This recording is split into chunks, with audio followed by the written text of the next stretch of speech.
Et là, je vais vous parler d'un concept qui aide énormément de personnes.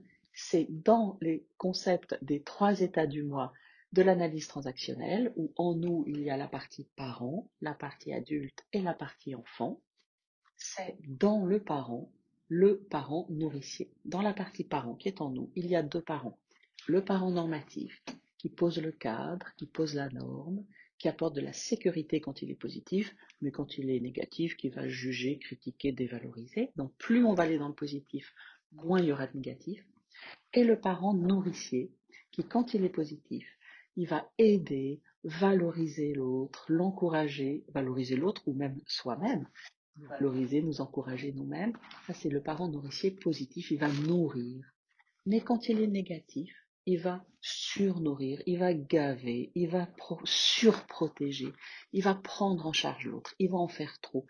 Et malheureusement, j'aide trop de femmes qui se retrouvent épuisées parce qu'elles sont trop dans ce parent nourricier négatif, à prendre en charge les autres au lieu de s'occuper d'elles-mêmes, au lieu de se nourrir elles-mêmes de façon positive.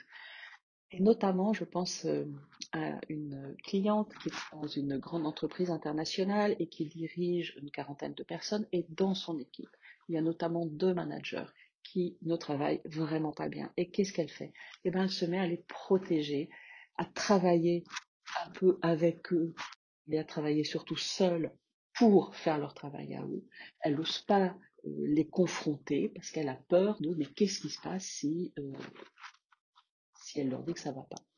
Donc en fait, elle va trop les protéger et du coup, elles s'épuisent à faire leur travail à leur place. Donc heureusement, en coaching, on regarde comment elle va pouvoir, elle, revenir dans son parent nourricier positif qui est les encourager et aussi dans son parent normatif qui va être remettre le cadre du contrat de travail. Ils sont quand même là, ils sont payés pour travailler, de voir quels sont les besoins, les moyens, le temps dont ils ont besoin, et s'ils n'arrivent pas à bien travailler, ben, quelles sont les conséquences. Et ça, c'est du parent normatif positif.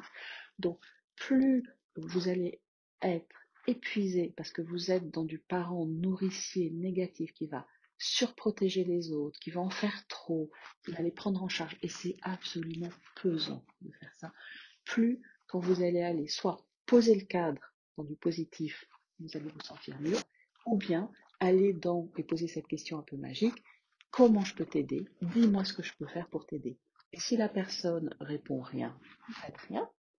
Et si la personne répond quelque chose que vous pouvez faire, dont vous avez l'envie de faire, quelque chose qui vous va, qui vous convient, faites-le. Et si ça ne vous convient pas, ne le faites pas. Et quand vous êtes là-dedans, vous êtes dans la bonne relation d'aide. Vous êtes dans du parent nourricier positif. Et là, c'est la bonne relation d'aide. Et c'est pas la mauvaise relation d'aide où j'en fais trop et où je prends en charge l'autre. Donc, de comprendre ça, ça aide énormément de femmes à revenir à la juste place, à une place où elles retrouvent de l'énergie, sont moins fatiguées et du coup, elles peuvent être totalement épanouies professionnellement. C'est tout ce que je vous souhaite. Si vous n'y arrivez pas seul, eh bien, je suis là pour vous aider. Prenez rendez-vous avec moi. À très bientôt.